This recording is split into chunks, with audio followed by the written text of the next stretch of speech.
কিশোরগঞ্জ জেলার ১৩ উপজেলার একটি বাজিতপুর উপজেলা সদরের পাশেই অষ্টগ্রামে যাওয়ার এই ট্রলার ঘাট। বর্ষার শরৎকালে এখান থেকে অষ্টগ্রামের নৌকা ছাড়লেও শুষ্ক মৌসুমে ৩ কিলোমিটার পূর্বে ঘোড়াউতরা নদী সংলগ্ন ঘাট থেকে ওপারে যাওয়ার খেয়া পারাপার চালু থাকে। ঢাকা সিলেট মহাসড়কের ভৈরব থেকে ৩০ কিলোমিটার উত্তরে এবং জেলা শহর কিশোরগঞ্জ থেকে ৪০ কিলোমিটার দক্ষিণ পূর্বে বাজিতপুরের অবস্থান। অষ্টগ্রাম থেকে বাজিতপুর সিরিয়ালের ট্রলার কি একটা নৌকা মাত্র? দুইটা। ওইখান থেকে সকাল কয়টায় ছাড়ে? সকাল 5টা, 1টা, 5:30 1টা। অষ্টগ্রাম থেকে ছাড়ে? অষ্টগ্রাম থেকে 5:30 মানে একটা নৌকা আইবো দিঘির পার। সকাল 8:30 মানে রিটার্ন ছেড়ে দিবে। রিটার্ন যাবে। একটু আগে এটা ছাড়ছে বাজিতপুর থেকে। আচ্ছা। আবার এই ট্রলারটার পিছনে আবার সকাল 7:30 মানে একটা নৌকা ছাড়বো অষ্টগ্রাম থেকে আবার দিঘির পার থেকে ছাড়বো বিকাল 2টা বাজে। আবার যেটা সকালে যাইবো এটা আবার 2:30 বাজে, বিকাল 2:30 বাজে আবার আইবো বাজিতপুর গাড়ি থেকে বিকাল 5টা বাজে আবার ছাড়বো। অষ্টগ্রাম আবার গিয়ে রাস্তা। তাহলে এখান থেকে দিনে 3 বার যাচ্ছে। 8:30, 2টা, 5:30 ছাড়তেছে। আর আসার সময় 5:30, 7:30, বিকাল 2:30। কতক্ষণ সময় লাগে? 1.5 ঘন্টা, 2 ঘন্টা। 2 ঘন্টা। বাজিতপুর থেকে অষ্টগ্রামের দূরত্ব প্রায় 20 কিলোমিটার। বর্ষা শরৎকালে নদী হাওর মিলেমিশে একাকার হয়ে বিশাল এক নৌপথে রূপান্তরিত হয় এটি। নরসিংদী জেলার পলাশ উপজেলা থেকে আসা পর্যটকদের একটি দলের সাথে একত্রিত হয়ে হাওর পাড়ি দিচ্ছি আমি। তারা মূলত বাইকার, বাইক নিয়ে ওপারে যাচ্ছে। অনাকাঙ্ক্ষিত ঘটনার মাত্রা কমিয়ে আনার জন্য হাওর ভ্রমণে আসলে অবশ্যই লাইফ জ্যাকেট নিয়ে আসা উচিত। মোটর বাইকে যারা ঘুরতে আসবেন তারা অবশ্যই গতিটা নিয়ন্ত্রণে রাখার চেষ্টা করবেন। নদী আর হাওর মিলেমিশে একাকার হয়ে থাকা ঘোড়াউতরা নদী অতিক্রম করছে এখন। আসলে আমার কাছে নদীকে হাওর মনে হচ্ছে, হাওরকে নদী মনে হচ্ছে। ঘোড়াউতরা নদী কিছুটা দক্ষিণে গিয়ে কুলিয়ারচর উপজেলায় প্রবেশ করে কালনী নদীর সাথে মিলিত হয়ে মেঘনা নাম নিয়েছে। অষ্টগ্রাম থেকে ভাড়ায় চালিত মোটর বাইকে মিঠামইন থেকে অটোরিকশায় ইটনা এবং ইটনা থেকে যাত্রীবাহী সিরিয়াল ট্রলারে চামড়া ঘাট আসার দৃশ্যাবলী নিয়ে আজকের পুরো ভিডিওটা। উত্তর পূর্বাঞ্চলের 7 জেলা জুড়ে হাওরের অবস্থান।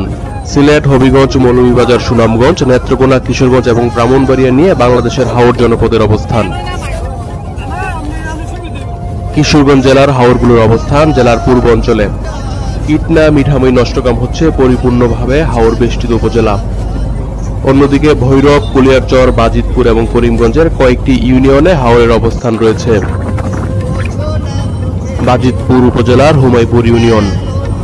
শুষ্ক মৌসুমে বাজিতপুর থেকে অষ্টগ্রাম যাওয়ার জন্য এখানে সাবমার্সিবল রোড রয়েছে। বাজিতপুরের অন্যান্য অঞ্চলে হাওর না থাকলেও হুমায়পুর এলাকায় পুরোপুরি হাওর বেষ্টিত জনপদ এটি। বাজিতপুর উপজেলা সদর থেকে 3 কিলোমিটার পূর্ব দিকে দিঘির পার ঘাট। সেখানে ঘোড়াউতরা নদী পাড়ি দিলে হুমায়পুর এলাকা। এখান থেকে প্রায় 17 কিলোমিটার গেলে তখন অষ্টগ্রাম উপজেলা সদর। এই রাস্তাটিতে ভাড়ায় চালিত মোটর বাইক এবং অটোরিকশা চলাচল করে তখন। সাবমার্সিবল রোডের রাস্তার দুপাশেই সবুজের সমারোহ, যেন সবুজের গালিচা। এখন যেখানে সাগরের মতো পানি, তখন পুরোটা থাকে যেন এক স্টেডিয়াম, সবুজের বিশাল এক স্টেডিয়াম, বিশাল এক গালিচা। সাগর শব্দের অপভ্রংশ থেকে হাওর শব্দের উৎপত্তি। বাংলাদেশের হাওর অঞ্চলটা হচ্ছে অন্যান্য অঞ্চলের চেয়ে নিচু এলাকা। সমুদ্র পৃষ্ঠ থেকে এর উচ্চতা কয়েক মিটার মাত্র। ভারতের মেঘালয়ের পাহাড়ি পানির ঢলে এই নিচু এলাকাটা প্লাবিত হয়ে যায়।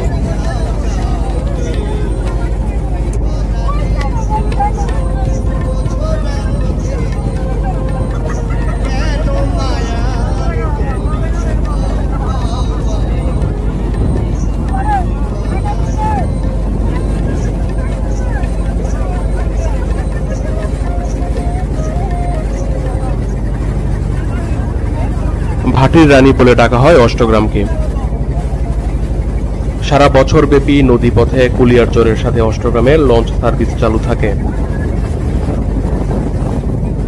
এই উপজেলার উত্তরে মিঠামইন, পশ্চিমে নিকলি এবং বাজিতপুর, দক্ষিণে ব্রাহ্মণবাড়িয়ার নাসিরনগর এবং পূর্বে হবিগঞ্জের লাখাই উপজেলা অবস্থিত।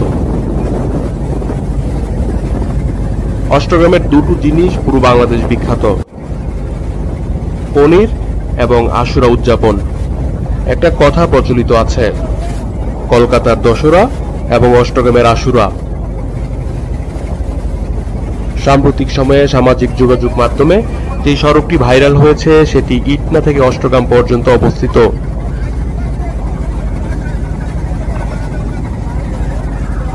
40 কিলোমিটার সেই সড়কটি সারা বছর চলাচলের উপযোগী।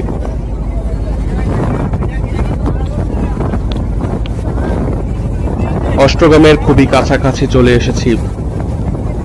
ট্রলার থেকে নেমে একটি মোটরবাইক ভাড়া করি 1 ঘন্টার জন্য 300 টাকা দিয়ে। সাধারণত অষ্টগ্রাম থেকে মিঠামইন যেতে 20 থেকে 25 মিনিট লাগে। পথের দূরত্ব 20 কিলোমিটার। কিন্তু আমি যেহেতু ঘুরতে এসেছি এবং পথের মধ্যে কয়েকবার নামা হবে, ছবি তোলা হবে, ভিডিও করা হবে, আশেপাশের দৃশ্য উপভোগ করব, সেজন্য অতিরিক্ত আধা ঘন্টা সময় চেয়ে নেই।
কাঙ্ক্ষিত সেই রাস্তা ধরে উত্তরমুখী হয়ে মিঠামইন ইটনার দিকে যাত্রা শুরু করেছি।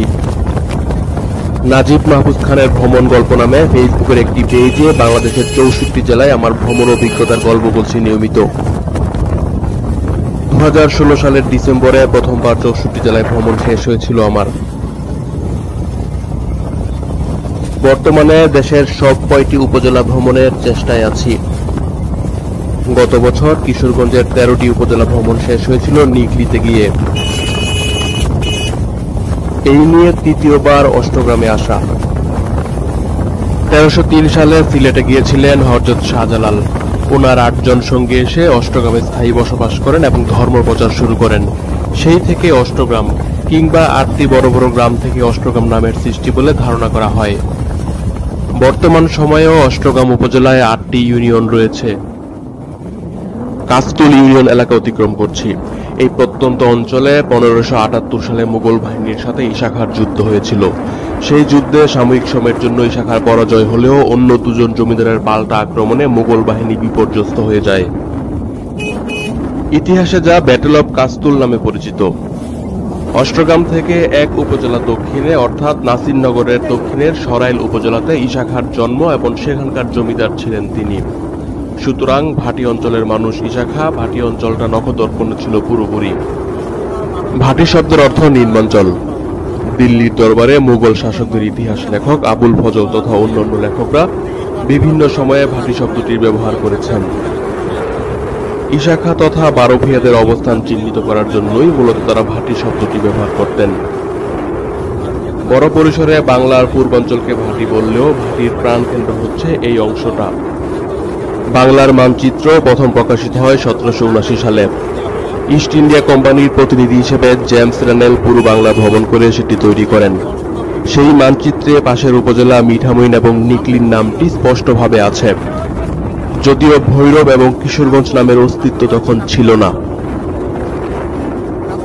সেই মানচিত্রে অষ্টগ্রামের নাম লেখা আটগাঁও নামে। কালের বিবর্তনে আটগাঁও থেকে বিবর্তিত হয়ে অষ্টগ্রামে রূপান্তরিত হয়েছে এলাকাটি। বসন্তে নাও, হেমন্তে পাও, এই প্রবাদটি হাওড় অঞ্চলের নির্মম বাস্তবতা ছিল, বিশেষ করে ইটনা, মিঠামইন এবং অষ্টগ্রামে। 12 মাসই এই সড়কটির মাধ্যমে এখানকার নির্মম বাস্তবতার আমূল পরিবর্তন শুরু হয়েছে। এই সড়কটি অষ্টগ্রাম থেকে ইটনা পর্যন্ত বিস্তৃত। অষ্টগ্রাম নামের সাথে ইটনা এবং মিঠামইন নামটিও চলে আসে, কারণ 3 উপজেলা মিলে একটি সংসদীয় আসন। বাংলাদেশের বর্তমান রাষ্ট্রপতি এখানকার সংসদ সদস্য ছিলেন। 1970 সালে পাকিস্তান জাতীয় পরিষদের সর্বকনিষ্ঠ সদস্য হিসেবে এমপি নির্বাচিত হন তিনি। স্বাধীন বাংলাদেশে বিভিন্ন সময়ে 6 বার তিনি এমপি নির্বাচিত হয়েছেন এবং জীবনের কোনো নির্বাচনে কখনো পরাজিত হননি। মহামান্য রাষ্ট্রপতির আন্তরিক দৃষ্টি না থাকলে হাওরের বুক চিরে ব্যয়বহুল এই সড়কটি নির্মাণ হতে আরো হয়তো বহু বছর লেগে যেত। প্রায় 40 কিলোমিটার এই সড়ক সংলগ্ন রাস্তার দুধারে কোনো ঘরবাড়ি কিংবা দোকানপাট নেই। সেজন্য মোটর গাড়িটি অবশ্যই নিয়ন্ত্রিত গতিতে চালাতে হবে, কেননা কোনো দুর্ঘটনা ঘটে গেলে প্রাথমিক চিকিৎসা নেওয়াটাও খুব সময় সাপেক্ষ ব্যাপার হয়ে দাঁড়াবে। মাটি থেকে অনেক উঁচুতে অবস্থিত রাস্তাটির দুধারে কোনো রেলিং নেই। অনিয়ন্ত্রিত গতির কারণে গাড়িটি যদি স্লিপ কেটে নিচে পড়ে যায়, পরিণতি হবে ভয়ঙ্কর। আদিগন্ত হাওরের বুক চিরে পাকা এবং মজবুত বেড়িবাঁধের মতো করে নির্মাণ করা হয়েছে সমান্তরাল উত্তর দক্ষিণে বয়ে চলা এই সুন্দর সড়কটি। একই সাথে এটি অনিন্দ সুন্দর এবং ভয়ঙ্কর সুন্দর। ভয়ঙ্কর সুন্দর মানে এখানে প্রতি পদে পদে বিপদের হাতছানি রয়েছে। এত নির্মল প্রকৃতির কাছাকাছি এসে উদাস মনে আত্মহারা হয়ে যানবাহনের গতি হয়ে যাচ্ছে নিয়ন্ত্রণহীন। ইটনা, মিঠামইন, অষ্টগ্রাম এই 3 উপজেলার আয়তন হচ্ছে প্রায় 980 বর্গ কিলোমিটার, যা বাংলাদেশের বেশ কয়েকটি জেলার আয়তন থেকেও বেশি। জেলাগুলো হচ্ছে জয়পুরহাট, মেহেরপুর, নারায়ণগঞ্জ, মুন্সিগঞ্জ, ঝালকাঠি এবং ফেনী। সেদিন 10 জুলাই 2020 আমি এসেছি গাজীপুরের শ্রীপুর উপজেলার বর্মি এলাকা থেকে। গত রাত থেকে শুরু করে সকাল 7টা পর্যন্ত মুষলধারে বৃষ্টি হচ্ছিল। দুপুর 12:30টার সময় তখন সারাদিন সূর্যের দেখা পাওয়া যায়নি। আকাশটা গুলুট হয়ে বসে থাকায় হাওরের সাথে তার নীল রঙা মিতালি দেখা হয়নি আমার। দেখা হয়নি সাদা মেঘেদের সাথে আদিগন্ত হাওর এবং আকাশের লুকোচুরি খেলা। কিন্তু বাতাসের গতি ছিল অনেক বেশি। সেই গতিতে ভর করে স্বাভাবিক সময়ের চেয়েও বেশি বিশাল বিশাল সব ঢেউ উঠেছে হাওরে। হাওর কখনো কখনো আক্ষরিক অর্থেই সাগরের মতো হয়ে ওঠে। সেই বিশাল বিশাল ঢেউয়ের সাথে আবার ভয়ঙ্কর সুন্দরের সম্পর্ক রয়েছে। আবারও বলছি, বারবার বলবো, সাঁতার জানলেও বর্ষা শরৎকালের হাওর ভ্রমণে আসলে অবশ্যই লাইফ জ্যাকেট নিয়ে আসবেন। প্রায় সব পর্যটকই সেতুগুলোতে উঠে কিছু সময়ের জন্য স্থির হয়ে যায়। থেমে যেতে বাধ্য হয় প্রকৃতির স্নিগ্ধ সৌন্দর্যের জন্য। অন্যভাবে দেখলে দেখা যায় বর্ষা শরৎকালে পুরো রাস্তাটাই যেন হাওরের বুকে দাঁড়িয়ে আছে একটা সেতুর মতো হয়ে। ঋতু পরিবর্তনে হাওরও তার রূপ বদলায়। ব্যক্তিগতভাবে আমার কাছে বর্ষা শরতের হাওরের চেয়ে বসন্তের সবুজ হাওরটাই বেশি ভালো লাগে। আমার এই ইউটিউব চ্যানেলের প্রথম 2টি ভিডিও ছিল পানিহীন হাওরের সৌন্দর্য তথা বসন্তের সবুজ হাওর নিয়ে। আগ্রহীরা দেখে নিতে পারেন। সেই ভিডিওর প্রথম পর্বে রয়েছে গাজীপুরের সর্বোত্তরের প্রান্ত কাপাসিয়ার টোকবাজার থেকে কিশোরগঞ্জ শহর জামরাঘাট হয়ে ইটনা উপজেলা সদর পর্যন্ত পৌঁছানো। বসন্তকাল তথা মার্চ মাসে সাবমার্সিবল রুট ধরে ইটনা থেকে আজমেরীগঞ্জ যাওয়ার দৃশ্যপট নিয়ে 2য় পর্ব। উঁচু এই সড়ক ধরে চলার পথে বড় ফসলের সবুজ সৌন্দর্য দেখার জন্য আবার অবশ্যই আসতে হবে শুষ্ক মৌসুমে। পথের মাঝে অনেকগুলো সেতু পড়বে, কখনো খালের উপর, কখনো বা নদীর উপর সেই সব সেতু অবস্থিত। এই সেতুটাই অষ্টগ্রামের সাথে মিঠামইনের সীমানা। অষ্টগ্রাম উপজেলা ছেড়ে মিঠামইন উপজেলায় প্রবেশ করব এখন। বৈশাখ মাসে হাওর অঞ্চলে প্রচুর বজ্রপাত হয়। ধান কাটা অনেক শ্রমিক ধান খেতে মারা যায় তখন। লোকমুখে প্রচলিত আছে বিস্তৃত খোলা প্রান্তরের উঁচু জায়গাগুলোতে বজ্রপাত বেশি হয়। সেই সূত্রে এই সড়কটি অবশ্যই ঝুঁকির মধ্যে থাকবে বৈশাখ মাসে।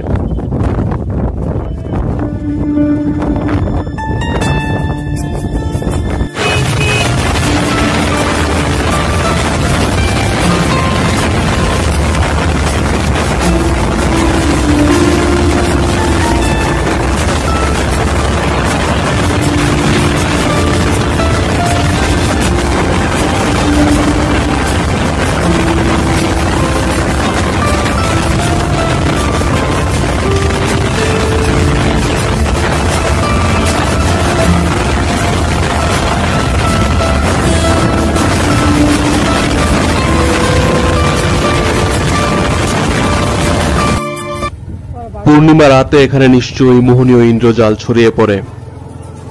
তবে এই পথে রাতে ভ্রমণ করার সময় ছিনতাই ডাকাতি জনিত নিরাপত্তার বিষয়টি অবশ্যই মাথায় রাখতে হবে। হাওরের স্থানীয় অধিকাংশ বাসিন্দাই খুব সহজ সরল জীবন যাপন করে, কিন্তু বিভিন্ন সময়ে পর্যটকবাহী নৌকায় দিনের বেলায় এসে ডাকাতির ঘটনা ঘটিয়েছে দূর দূরান্ত থেকে আসা ডাকাত দল।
মিঠামইন উপজেলা সদরের খুবই কাছাকাছি চলে এসেছি।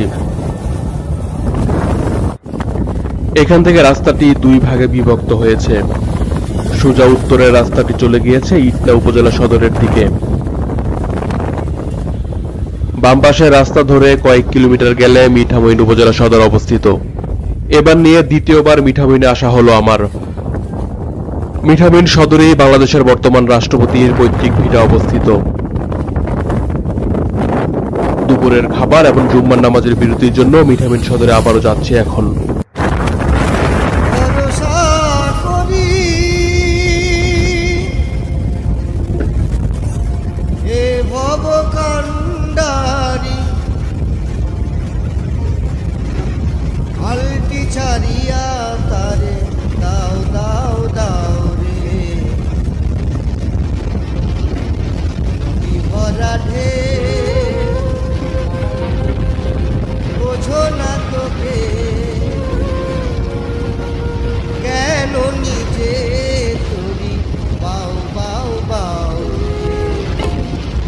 মিঠামইন এসে দিগন্ত বিস্তৃত হাওরের দেখা পেলাম।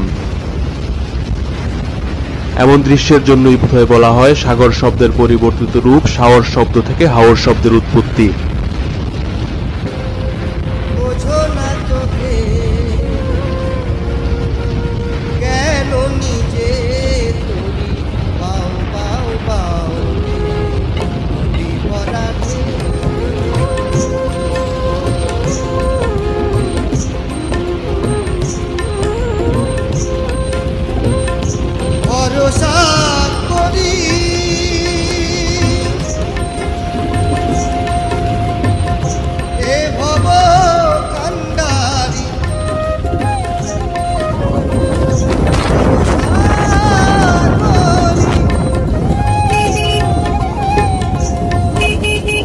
বাইকারদের বড় একটা অংশ করিমগঞ্জের চামড়াঘাট বালিখোলা পয়েন্ট থেকে 1 ঘন্টার নৌপথ পাড়ি দিয়ে মিঠামইন আসে। গত কয়েকদিন ধরেই এই সড়কে বিভিন্ন মাত্রার দুর্ঘটনা ঘটছিল। হাওরের সন্তানরা ছোট বয়স থেকেই সাঁতারে পটু থাকে। পানির দেশ বাংলাদেশ, হাওরের দেশ বাংলাদেশ। এদেশের সব মানুষের সাঁতার জানা উচিত, অন্তত চেষ্টাটা করা উচিত। ভাড়ায় চালিত বাইকের গন্তব্য এখানেই শেষ হয়েছে। বাইক থেকে নেমে কিছুক্ষণ দাঁড়িয়ে দাঁড়িয়ে শিশু কিশোরদের সাঁতার দেখছিলাম। তাদের মাঝে নিজের হারানো কৈশোরকে খুঁজে বেড়াচ্ছিলাম তখন। এখান থেকেই মিঠামইন পয়েন্টের 12 মাসি সড়কটা শুরু হয়েছে।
বাজার এবং লঞ্চ ঘাট এলাকায় 1 ঘন্টা বিরতির পর এখানে এসে আবার যাত্রা শুরু করব ইটনার উদ্দেশ্যে।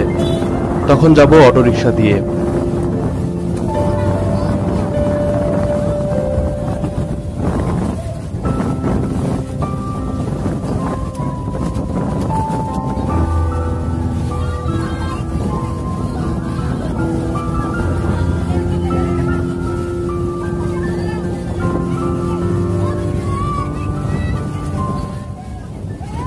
মিঠামইন লঞ্চ ঘাটের খুব কাছেই কামালপুর গ্রামে রাষ্ট্রপতির গ্রামের বাড়ি।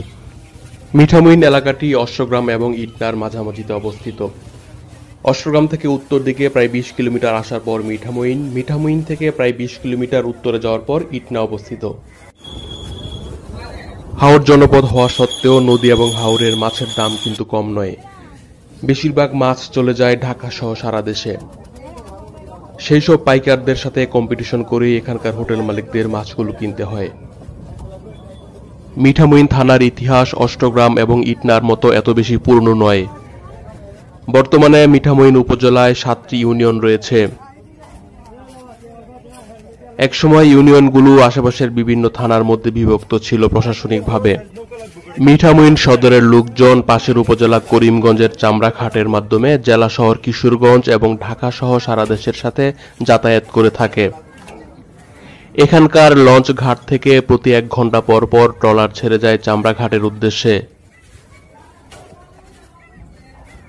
গত বছর জনপ্রিয় ম্যাগাজিন অনুষ্ঠান ইত্যাদির মঞ্চ নির্মিত হয়েছিল নদীর উপারে হাওরের বুকে জেগে থাকা ছোট্ট দ্বীপ হামিদপল্লীতে। রিভার রাইন ইঞ্জিনিয়ারিং ব্রিগেডের হেডকোয়ার্টার হিসেবে মিঠামইনে নির্মিত হচ্ছে একটি সেনানিবাস। বিস্তৃত হাওরের বুক চিরে উঁচু জায়গাকে আরও উঁচু করে সেনানিবাস নির্মাণের প্রক্রিয়ায় হাওরবাসী উচ্ছ্বসিত। সেই সাথে সারা দেশের সচেতন মানুষ অনেক বেশি কৌতূহলী এই সেনানিবাসকে নিয়ে। মোটর গাড়ি ছাড়াও হাওরের বিস্ময় 12 মাসে এই সড়কটি উপভোগ করা যায়। মিঠামইন থেকে ইটনা যাচ্ছি অটোরিকশায় করে। নবনির্মিত মসৃণ এই সড়কে 20 কিলোমিটার পথের ভাড়া নেবে 200 টাকা। ওনারা অবশ্য 300 টাকা চেয়েছিল, দরদাম করে 200 টাকায় এসে ঠেকে।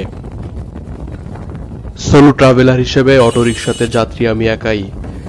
চালকের সাথে স্থানীয় বিভিন্ন বিষয়ে গল্প করতে করতে অনেক তথ্য জানতে জানতে গন্তব্যে যাচ্ছিলাম। পুরো সড়কের সবচেয়ে উঁচু সেতুগুলো এই অংশে অবস্থিত। অটোরিকশার চালক বলছিল এখানে 2টো নদী সেতু আছে। নদী সেতু মানে যেই সেতুর নিচ দিয়ে নদী প্রবাহিত। হাওর জনপদে 2 রকমের পাকা সড়ক আছে। এক ধরনের পাকা সড়ক বর্ষা শরৎকালে যখন হাওরে পানি আসে তখন পানিতে তলিয়ে যায়। পানির নিচে সাবমার্জ বা নিমজ্জিত থাকা সেই সড়ককে বলা হয় সাবমার্সিবল রোড। হাওরের পানি নেমে গেলে সেই সড়কটি জেগে ওঠে। আর অন্য প্রকার সড়কটি আমরা এখন অতিক্রম করছি। সুনামগঞ্জ, নেত্রকোনা সহ বিভিন্ন হাওর অঞ্চলে সারা বছর চলাচল উপযোগী সড়ক থাকলেও কিশোরগঞ্জের ইটনা, মিঠামইন, অষ্টগ্রামে সারা বছর চলাচলের উপযোগী এই প্রথম এই সড়কটি নির্মিত হয়েছে। সেজন্যই এটি সারা দেশের পর্যটকদের প্রধান আকর্ষণে পরিণত হয়েছে সাম্প্রতিক সময়ে। কিশোরগঞ্জের অন্যান্য অঞ্চল কিংবা সারা দেশের সাথে বর্ষা শরৎকালে হাওরের এই অংশের যোগাযোগের তেমন কোনো ব্যবস্থা নেই। এই সড়কটি নির্মিত হয়েছে 3টি উপজেলাকে পাশাপাশি সংযুক্ত করে। একদিন অবশ্যই কিশোরগঞ্জের অন্যান্য অংশের সাথে হাওরের এই জনপদে সারা বছর চলাচলের উপযোগী 12 মাসি সড়ক চালু হবে। তখন যে কোনো মানুষ চাইলে ব্যক্তিগত 4 চাকার গাড়িতে বর্ষা শরৎকালে এখানে আসতে পারবেন। এবং ততদিনে অবশ্যই বাস এবং বিভিন্ন গণপরিবহন চালু হয়ে যাবে হাওরের এই অংশের সাথে সারা দেশের। বর্তমান সময়ে প্রাইভেট কার কিংবা বাসে করে এখানে আসা সম্ভব নয়, তবে শুষ্ক মৌসুমে সম্ভব। তখন যে কেউ চাইলে ব্যক্তিগত গাড়ি কিংবা 4 চাকার যে কোনো গাড়িতে দেশের যে কোনো অঞ্চল থেকে এখানে আসতে পারবেন হাওরের আদিগন্ত বিস্তৃত সবুজ দেখার জন্য। কিশোরগঞ্জ জেলা শহর থেকে 20 কিলোমিটার পূর্বে করিমগঞ্জ উপজেলায় অবস্থিত চামড়াঘাট। চামড়াঘাটের পাশেই বালিখোলা পর্যটন কেন্দ্র। সেখানে ঘোড়াউত্রা নদীতে ফেরি চালু হয়েছে। সেই ফেরিটি শুষ্ক মৌসুমে চালু থাকে। বছরের 6-7 মাসেরও বেশি সময় যখন হাওরে পানি থাকে না, তখন সাবমার্সিবল রুটগুলো জেগে উঠলে সেই ফেরি দিয়ে সাবমার্সিবল রুট ধরে এখানে আসা সম্ভব। ইটনা উপজেলা সদরের খুব সন্নিকটে আছি। ইটনা থেকে শুষ্ক মৌসুমে নদীপথে চামড়াঘাট যেতে 2 থেকে 2.5 ঘন্টা লাগলেও বর্ষাকালে মাত্র 1 ঘন্টার মতো লাগে। সারাদিন প্রতি 1 ঘন্টা পর পর ইটনা থেকে চামড়াঘাটের ট্রলার রয়েছে। মিঠামইন এবং ইটনার বাসিন্দারা চামড়াঘাট, করিমগঞ্জ এবং কিশোরগঞ্জ শহরমুখী যাতায়াত করে থাকে সারা দেশের সাথে যোগাযোগের জন্য। অন্যদিকে দক্ষিণের অষ্টগ্রামের যোগাযোগ বাজিতপুর, কুলিয়ারচর এবং ভৈরবের সাথে। আপনি যে কোনো জায়গা থেকে যেভাবেই এখানে আসেন না কেন, বর্ষা, শরৎ, হেমন্তে এখানে আসতে চাইলে ট্রলারে 1 থেকে 1.5 ঘন্টা সময় নিয়ে হাওরের উত্তাল ঢেউ পাড়ি দিয়ে তবেই না আসতে হবে। নিকলি থেকে ট্রলার রিজার্ভ করে মিঠামইন আসা যায় সহজেই। ট্রলার রিজার্ভ করে দুটো পথের মাধ্যমে এখানে আসা যায়, বালিখোলা থেকে মিঠামইন এবং নিকলি থেকে মিঠামইন।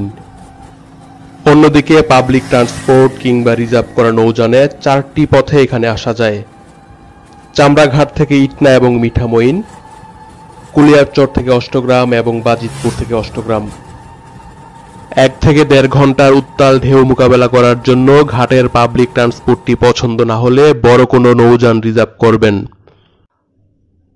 হাওরের বুকে ঢেউ থাকবে কি থাকবে না, কিংবা বেশি নাকি কম, সবকিছুই নির্ভর করে বাতাসের গতির উপর। হঠাৎ করে ঝোড়ো বাতাস বয়ে গেলে হাওর উত্তাল হয়ে যেতে পারে যে কোনো সময়।